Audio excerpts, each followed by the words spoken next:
Hola, hola, ¿qué tal? Hola, ¿cómo estás? Soy Enrique Naraja, veterinario especialista en cardiología de perros y de gatos, y estoy aquí en otro vídeo sobre auscultación clínica en estas especies. En este caso, en este vídeo, lo que me gustaría es fijar unas divisiones en el ciclo cardíaco, porque muchas veces empezamos a hablar y a clasificar soplos o ruidos añadidos en el corazón y ya empezamos con que si telesistólico, mesosistólico, y ya empezamos a complicar las cosas. Antes de hacerlas complicadas, que no lo son, vamos a dividir el ciclo cardíaco en fases, vamos a explicar cada una de ellas, de manera que cuando en otro video digamos que en tal problema se escucha un soplo con tales características, podamos identificar esas características cuando se refieren a la fase del ciclo cardíaco en la que se produce ese sonido anormal. Vamos adelante con las fases del ciclo cardíaco.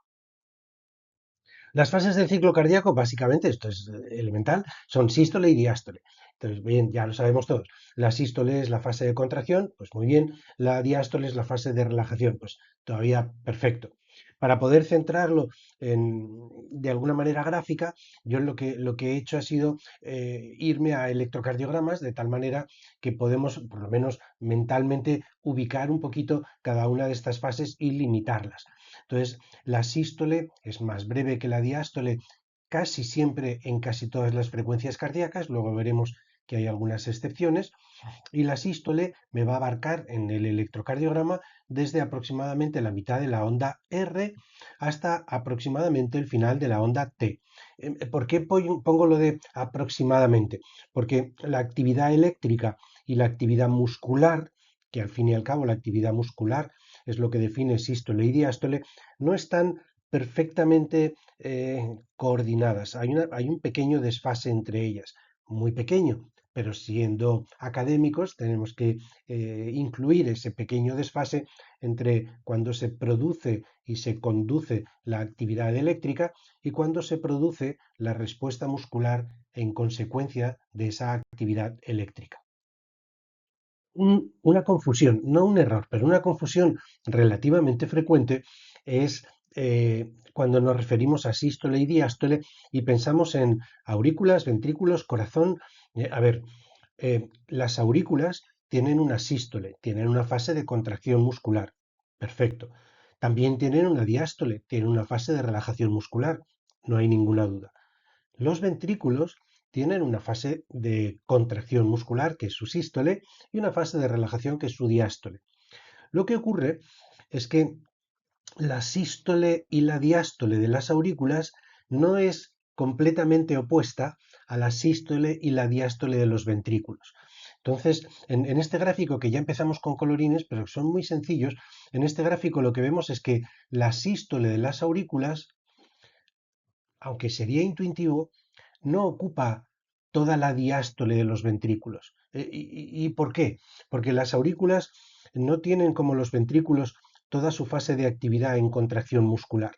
Hay una primera fase de llenado ventricular, que es el llenado ventricular rápido sin contracción de las aurículas, y las aurículas solo al final, cuando ya se están vaciando, es cuando se contrae. De manera que la sístole auricular es más breve, es más corta que la sístole ventricular. Exactamente igual ocurre con la diástole. Cuando las aurículas se contraen y se relajan, se están relajando y llenando de sangre durante bastante más tiempo del que utilizan los ventrículos para contraerse. De manera que la sístole y la diástole ventricular no son completamente opuestas a la sístole y la diástole auricular. Y siempre que hablamos de sístole cardíaca o diástole cardíaca, o sin apellidos, sístole o diástole, nos estamos refiriendo a la sístole o diástole de los ventrículos. La de las aurículas la ignoramos un poco, de tal manera que no nos afecta en cuanto estamos hablando de que los soplos se producen en sístole o en diástole, porque siempre nos estaremos refiriendo a los ventrículos.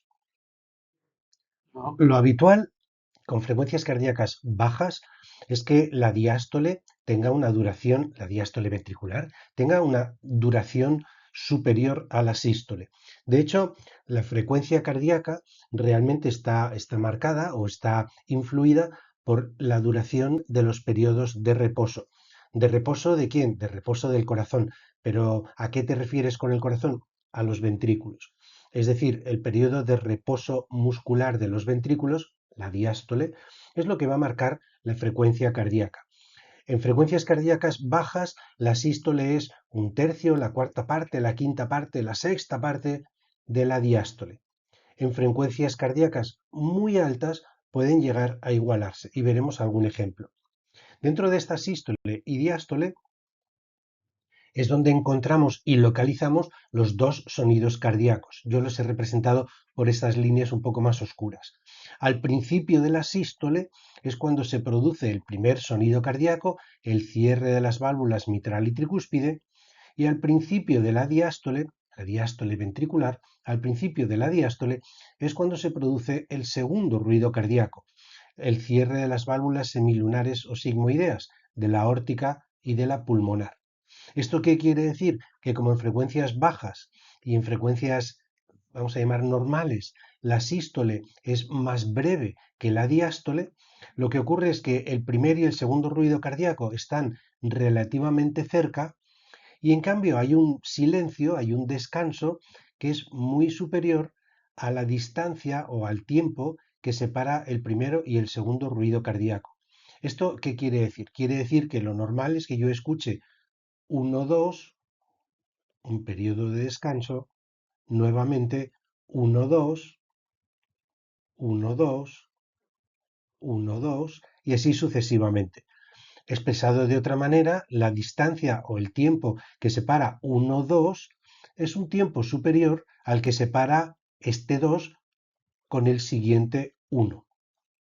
Si lo representamos con un fonocardiograma esquemático, lo que vamos a tener es que dentro de este electrocardiograma que dividimos en sístole y en diástole, el S1, el sonido cardíaco 1 del cierre mitral y tricúspide, se va a producir al principio de la sístole y el sonido cardíaco 2, S2, que es el cierre de las válvulas aórtica y pulmonar, se va a producir al principio de la diástole. Y la separación entre 1 y 2 va a ser superior a la separación entre 2 y 1 cuando las frecuencias cardíacas son bajas o medias. Aquí tengo varios electrocardiogramas con distintas frecuencias cardíacas. Se puede ver muy bien que desde el primero, que es una frecuencia muy baja, hasta el último, que es una frecuencia altísima, considerando que son de perro, el periodo sistólico, la sístole cardíaca, la sístole ventricular, siendo estrictos, es muy parecida en todos estos electrocardiogramas. Por supuesto que va disminuyendo conforme sube la frecuencia, pero lo que cambia de manera radical es la diástole. La diástole desde el final de la onda T hasta aproximadamente el centro de la onda R, en el primer electrocardiograma es gigantesca, es muy grande, mientras que en el último, desde el final de la T al principio de la R, iguala a la duración de la sístole o aproximadamente. Esto es importante porque cuando empecemos a intentar localizar soplos nos va a complicar un poco la vida y sobre todo nos la va a complicar cuando pongamos ruidos cardíacos añadidos, cuando pongamos S3 o S4 que se producen en este periodo de descanso. Entre S1 y S2 tenemos que colocar S3 y S4. Si ese periodo es un periodo muy prolongado, yo voy a escuchar muy bien y muy independientes esos sonidos añadidos. Por el contrario, si ese periodo de descanso es muy cortito, los sonidos añadidos se van a quedar muy cerca de los sonidos normales y van a crear una cierta confusión sonora en la que voy a identificar probablemente solo un galope, la presencia de sonidos añadidos sin poder identificar muy bien esos sonidos extra que estoy escuchando. Dentro de la sístole y dentro de la diástole tenemos dos fases temporales del ciclo cardíaco. No hay ninguna fuera, es decir, todo el ciclo cardíaco o cualquier instante del ciclo cardíaco pertenece a la sístole o pertenece a la diástole, de manera que yo puedo en estas dos fases incluir los soplos que estoy oyendo o que estoy escuchando en un paciente determinado. De este modo, yo me voy a encontrar soplos sistólicos, que son aquellos que se producen entre el primer y el segundo ruido cardíaco, y me voy a encontrar soplos diastólicos, que son aquellos que se producen entre el segundo ruido cardíaco y el ruido cardíaco 1, el primero del siguiente ciclo. Los soplos sistólicos son muchísimo más frecuentes que los soplos diastólicos. Los diastólicos son bastante más raros, los vamos a escuchar poquitas veces en nuestros pacientes y sí que vamos a escuchar muchísimas veces soplos sistólicos. Para ayudarnos un poco en el diagnóstico, por supuesto que siempre puedes pensar que el perro, como tose un poco por las noches y está mayor, pues que le hagan una ecocardiografía y vamos a ver, y partimos de la ecocardiografía y vamos disminuyendo en pruebas diagnósticas hasta tenerlas todas. Pero sin disparar con ametralladora, cuando al principio simplemente estamos haciendo una exploración física en la clínica por un perro que no viene porque tose, sino porque tenemos que vacunarlo o cosas parecidas, cuando empezamos a hacer una exploración física y entre otras pruebas o entre otras observaciones, lo que hacemos es una auscultación cuidadosa, escuchamos soplos sistólicos con frecuencia. Nos ayuda intentar dividir los soplos sistólicos en varias fases de la sístole. Y aquí es donde empezamos con nombres nuevos o con nombres un poco más raros o menos habituales. Dividimos la sístole en tres partes. La primera parte de la sístole es la protosístole, digamos que es el principio de la sístole y ocupa aproximadamente un tercio de la sístole. La segunda parte es la mesosístole, la parte media de la sístole y ocupa aproximadamente un tercio de la sístole. Y la tercera parte es la telesístole, la sístole lejana, el final de la sístole y ocupa aproximadamente un tercio de la sístole. ¿Esto qué quiere decir? Que cuando yo escucho soplos, lo primero que me interesa para ayudarme en el diagnóstico, por lo menos no en el en la sospecha diagnóstica y en la orientación de pruebas adicionales o de posibles causas de soplos, lo primero quiero dividir el soplo en sistólico o diastólico. Mira, es claramente sistólico. Vale, y dentro de que sea sistólico, lo puedo clasificar en protosistólico, mesosistólico o telesistólico, al principio, en mitad o al final de la sístole, pues ni sí ni no. A veces sí puedes clasificarlo y a veces no puedes. ¿Y por qué a veces no puedo clasificarlo? Pues porque si la sístole es muy cortita, dura un espacio de tiempo muy breve. Si además el soplo es relativamente intenso, pues no es tan fácil pensar o mentalmente analizar si ese sonido se produce al principio, en medio o al final de la sístole. De tal manera que es un intento de clasificarlos que algunas veces tiene mucho éxito y es muy fácil y te ayuda mucho en la orientación diagnóstica y otras veces te quedas con que es un soplo sistólico pero no eres capaz de ofrecer más información detallada sobre en qué momento de la sístole se produce o aparece ese soplo.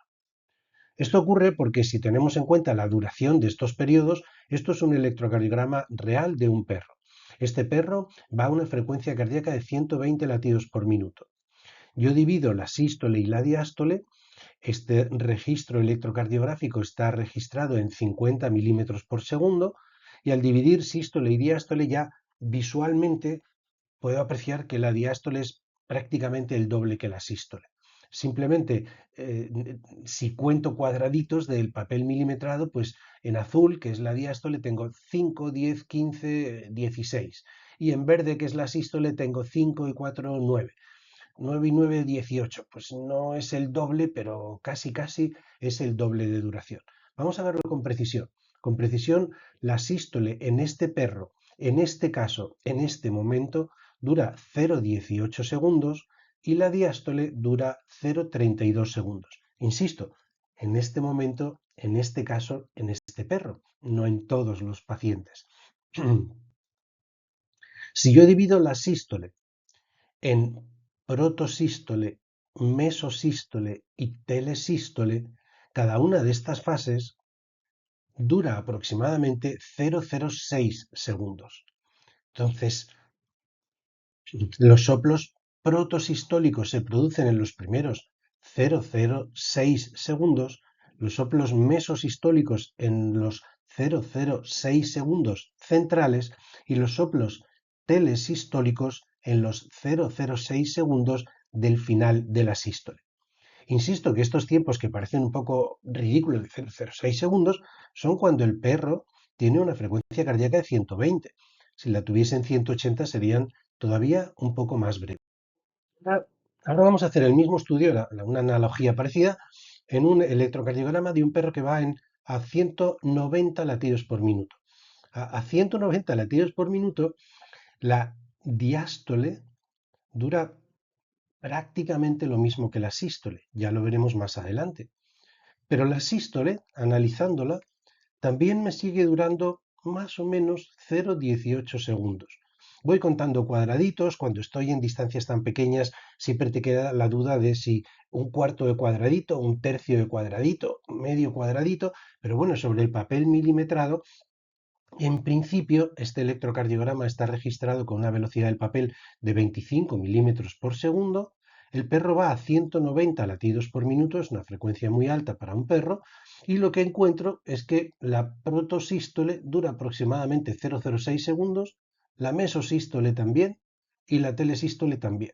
Es decir, cuando voy a 120 latidos por minuto o cuando voy a 190 latidos por minuto, la duración de la sístole es muy parecida. No vamos a decir igual porque seguro que no es exactamente igual, pero es muy parecida.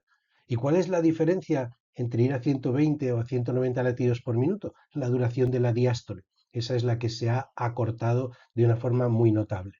Claro, tanto si el perro está funcionando con un corazón a una frecuencia de 120 latidos por minuto, o de 160, o de 180, o de 190 latidos por minuto, yo tengo que intentar localizar los soplos protosistólicos, mesosistólicos y telesistólicos en periodos de tiempo que son 0,06 segundos, o 0,05, 0,062 o 0,051, me da lo mismo, pero son periodos de tiempo muy breves. Esto quiere decir que hay algunas veces que entre un poco de entrenamiento, unas condiciones de exploración acústicas habituales, un estetoscopio de buena calidad, que el perro está más o menos callado, que la respiración no es especialmente ruidosa, que el tutor está un poquito callado en ese momento y todas estas cosas. Y entonces hay veces que sí soy capaz de identificar de, mira, tiene un soplo, perfecto, el soplo es sistólico, perfecto, y además el soplo es mesosistólico. Claramente puedo identificarlo. Y haciéndolo todo muy bien, muy bien, muy bien, y sabiendo mucho, mucho, mucho, y estando muy entrenado, muy entrenado, muy entrenado, hay algunas ocasiones en las que a 160, 180, 190 latidos por minuto identificas que hay un soplo, que el soplo es sistólico, pero no eres capaz de marcar si es proto, meso o telesistólico. Y tenemos, como hemos visto antes, electrocardiogramas a distintas frecuencias. El periodo sistólico es muy parecido en todas las frecuencias. El periodo diastólico varía mucho. Y esto me dificulta escuchar los soplos correctamente. De hombre, a ver, si la mayoría de los soplos son sistólicos y la sístole dura casi lo mismo en distintas frecuencias, pues ¿por qué va a ser más difícil o por qué va a ser más fácil escuchar los soplos sistólicos a una u a otra frecuencia? Porque las sístoles duran lo mismo, pero hay muchos menos descansos. Como hay menos descansos, hay menos silencios. Como hay menos los silencios más breves. Como los silencios son más breves, los sonidos van todos más seguidos. Yo escucho muchos sonidos por segundo o por minuto, de tal manera que es más difícil mentalmente separar cada uno de esos sonidos. Verás, cuando el perro va a 60 latidos por minuto, hay 60 latidos por 60 segundos, un latido por segundo, pues un ciclo por segundo, y un latido, un ciclo, son dos sonidos. Incluye tanto la sístole como la diástole, de tal manera que escucho S1 y S2. Loop tube. ¿Vale? Muy bien. Cuando va a 60, yo escucho cada segundo dos sonidos. Cuando el perro va a 120, cada segundo escucho cuatro sonidos. Cuando el perro va a 180, cada segundo escucho seis sonidos. Aunque la separación de los sonidos sea parecida, está claro que cada segundo dos sonidos es más fácil de identificar dónde se producen y cómo se producen y analizarlos mentalmente que si cada segundo me dan seis sonidos. Esto al final es como lo de hacer malabares con pelotas o con bolos o con cosas parecidas. De claro, si estás jugando con tres, es mucho más fácil que si estás jugando con 35, porque constantemente están llegando distintas pelotas que si no las mueves se te van a caer. Con lo cual, cuantas menos bolos tengas para jugar con el malabarismo, pues un poco más fácil es ver cada uno de los bolos y analizarlo tranquilamente. Aquí nos ocurre exactamente lo mismo con los sonidos. ¿Qué pasa con la diástole? Pues lo mismo, la diástole es mucho más prolongada, dura más tiempo que la sístole en frecuencias cardíacas bajas, puede durar 3, 4, 5 veces más que la sístole, y la diástole es un periodo de reposo muscular. La diástole cardíaca se está refiriendo a la diástole ventricular en la cual están relajados los ventrículos. Esta diástole también, aunque es mucho menos frecuente que encontremos soplos diastólicos, y normalmente cuando hay soplos diastólicos es soplo diastólico, no sueles complicarlo más que aquello, pero la realidad es que siendo académicos, pues también dividimos la diástole en tres partes aproximadamente iguales, del mismo modo que hacíamos con la sístole. Y nos encontramos la protodiástole, igual que teníamos la protosístole, nos encontramos la mesodiástole, igual que teníamos la mesosístole, y nos encontramos la telediástole, igual que teníamos la telesístole, la parte inicial, la parte media y la parte final de la diástole. Y entonces los soplos diastólicos podríamos, y uso el condicional, clasificarlos como soplos protodiastólicos, mesodiastólicos y telediastólicos. El capítulo de soplos diastólicos es mucho menos, es más breve, es mucho menos frecuente encontrarlo que los soplos sistólicos. La mayoría de las veces no llegamos a tanta clasificación de soplos diastólicos, pero sí lo intentamos con los sistólicos.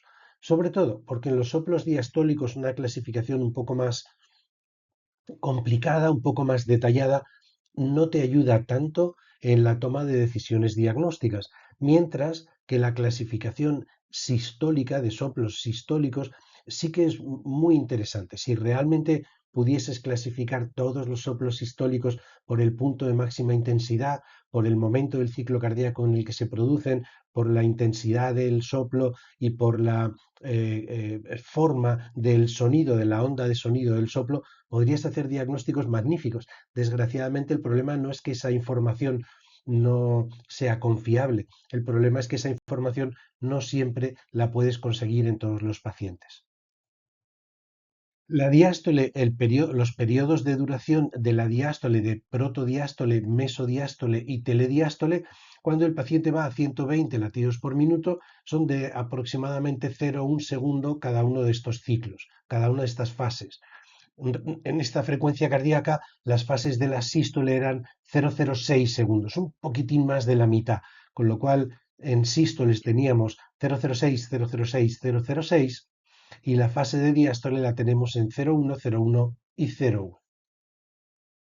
Cuando en lugar de ir a 120, el paciente va a 190 latidos por minuto, en 180, 190 latidos por minuto, la sístole y la diástole en el perro tienen una duración muy parecida. Fíjate que si yo divido la diástole gráficamente sobre el electrocardiograma en tres fases más o menos iguales y cuento los cuadraditos, me queda que la protodiástole ocupa 0,06 segundos, la mesodiástole 0,06 y la telediástole 0,06. Y 0,06 era lo que ocupaba la proto, la meso y la telesístole en el caso anterior que estábamos viendo.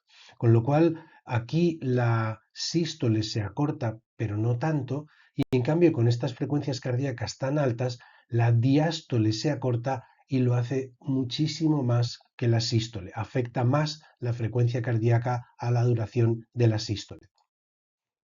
Las sístoles, por supuesto que no son las mismas, pero se parecen mucho independientemente de la frecuencia cardíaca, pero las diástoles cambian un montón. Al haber menos descansos, es el mismo efecto que te he explicado antes. ¿Qué es lo que ocurre? Si yo escucho un perro que está en 60 latidos por minuto, cada minuto llegan a mi cerebro 120 sonidos. tengo que procesar 120 sonidos. Por el contrario, si escucho a un perro, ya sé que es exagerar esta frecuencia, pero si escucho a un perro que fuese a 300 latidos por minuto, cada minuto llegan a mi cerebro 600 sonidos. Tengo que procesar 600 sonidos. Esto quiere decir que cuanto más rápida va la frecuencia, más sonidos recibo y más difícil es conseguir identificar cada uno de esos sonidos, separarlo de los demás y analizarlo de forma individual. Por eso es por lo que se escucha muy bien a un caballo. Un caballo en reposo está en 30, en 28, en 32, en 35 latidos por minuto, y entonces escuchas muy bien el primer sonido, el segundo sonido. Si hay un soplo o un tercer o un cuarto sonido añadido, se escucha muy bien, y además todos los sonidos están muy separados entre sí, de tal manera que a esas frecuencias puedes identificar muy bien en qué momento se produce cada sonido añadido. Por el contrario, cuando estoy escuchando a un gato que va a 220 latidos por minuto, pues claro, en un minuto recibo 440 sonidos. ¿Dónde se ha producido? No sé. A ver, es que ni siquiera es fácil establecer el ciclo de cuál es el uno, el 2, el 3, el 4, etcétera. De tal manera que cuanto más rápida es la frecuencia, es un poquito más complicado identificar en qué momento se producen los sonidos anormales. Hay algunos añadidos a estos soplos. Hemos visto hasta el momento soplos protosistólicos, mesosistólicos, telesistólicos, aunque suelen dejarse como diastólicos. Hemos visto protodiastólicos, mesodiastólicos, telediastólicos, pero todavía nos quedan unos cuantos más.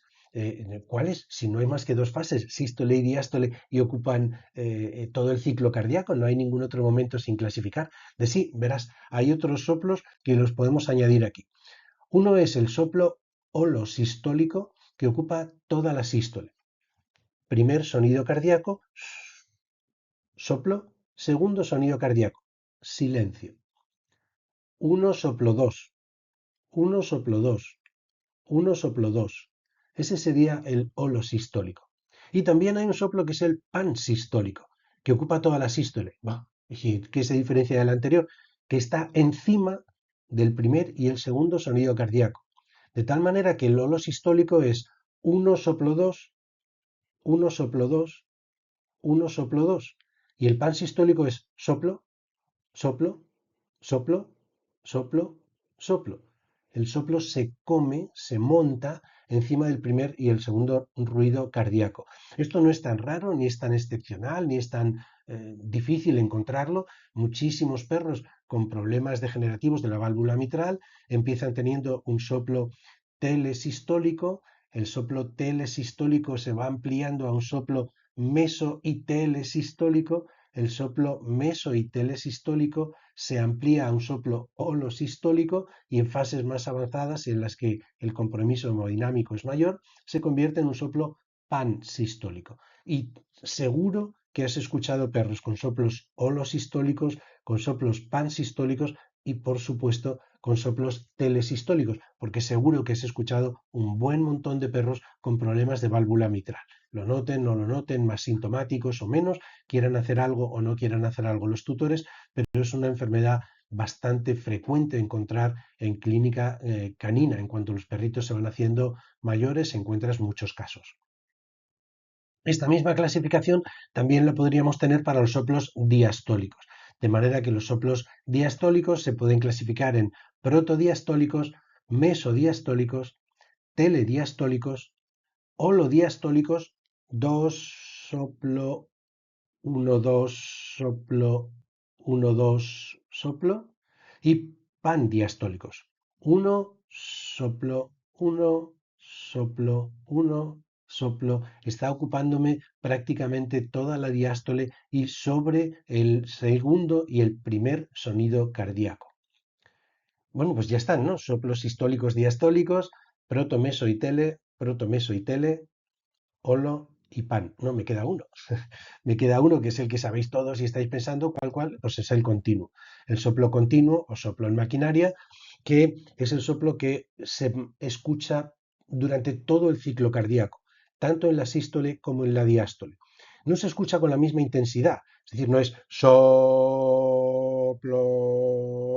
no, va subiendo y bajando de intensidad. Durante la sístole, el soplo es un poco más intenso, durante la diástole es un poco menos intenso. De tal manera que tengo soplo, soplo, soplo, soplo, pero en ningún momento hay un silencio, en ningún momento dejo de escuchar un sonido. Como ves, muy sencillo, hay que acoplar esta clasificación de sonidos anormales, no solo de soplos, aunque los soplos es muy importante incluirlos con estas categorías, y hay que acoplar esta categoría a todas las demás que hemos visto en otros vídeos. Entonces es, ¿dónde se escucha ese sonido anormal o ese soplo con más intensidad? ¿En qué foco? ¿En qué momento del ciclo cardíaco? ¿En qué fase? ¿Qué forma tiene la gráfica del sonido? ¿Va subiendo? ¿Va bajando? ¿Se mantiene estable? ¿Ocupa toda una fase? De tal manera que cuando tienes toda esa información sobre un determinado sonido cardíaco, tienes una ayuda diagnóstica extraordinaria, única y exclusivamente a base de un estetoscopio. Insisto, no es que esa información no sea confiable, sí que lo es. Lo que ocurre es que hay un número importante de casos en los que esa información es parcial, porque no eres capaz, yo no soy capaz de poner exactamente todas esas categorías al sonido que estoy escuchando de tal manera que consigo una información diagnóstica confiable. Y entonces tengo un soplo, es un soplo de base en el lado izquierdo y le puedo poner grado, pero poco más, de tal manera que al tener una información parcial, pues también la ayuda diagnóstica o de orientación diagnóstica también es parcial. Nada demasiado difícil, simplemente integrarlo todo junto, saber que muchas veces ayuda, que otras veces la ayuda es un poco más limitada y que siempre debemos intentar buscar esta ayuda antes de empezar a complicar las cosas con pruebas diagnósticas más complejas, más sofisticadas, más invasivas, más costosas o mucho más difíciles de interpretar. Si te ha gustado el vídeo, ya lo sabes, por favor dale un like que me ayude a que lo vean otros compañeros. Si hay alguno que piensas que puede estar interesado, compártelo con él. Y si no, nos vemos en el siguiente vídeo sobre auscultación. Muchas gracias.